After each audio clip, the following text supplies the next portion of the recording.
ED দফতরে হাজিরা শ্রেয়া পান্ডে ঘনিষ্ঠ শান্তনু বিশ্বাস সম্পর্কিত মামলায় তলব। ইডি দফতরে হাজির শ্রেয়া পান্ডে, শান্তনু বিশ্বাস সম্পর্কিত মামলায় তলব করা হয়েছে। ইডি দফতরে হাজির শ্রেয়া পান্ডে,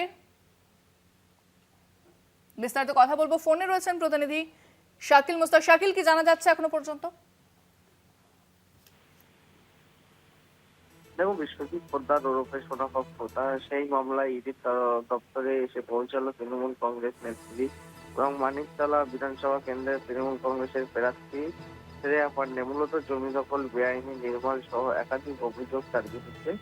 এবং গত কয়েকদিন আগেই যে সোনা পাপ্পু গ্রেপ্তার হয়, তার পাশাপাশি শান্তনু সিনহা সহ একাধিক জয় কামদার, একাধিক প্রমোটার গ্রেপ্তার হয়েছে। সেই মামলায় তার নাম উঠে আসে এবং দেখা গিয়েছিল গত কয়েকদিন আগে যে শ্রেয়া পান্ডের বিশেষ বন্ধু কল্যাণ শুক্লা, তিনিও কিন্তু দুদিন হাজিরা দিয়েছেন এবং তাকে একাধিক ঘন্টা ধরে তাকে জিজ্ঞাসাবাদ করা হয় এবং সেই সূত্রই এবং যে ওই বেশ কিছু মোবাইল ফোন যখন বাজেয়াপ্ত করা হয়েছে ইডির তরফ থেকে, সেই মোবাইলে কিন্তু শ্রেয়া পান্ডের সঙ্গে একাধিক চ্যাটের বিষয় কিন্তু উঠে আসে।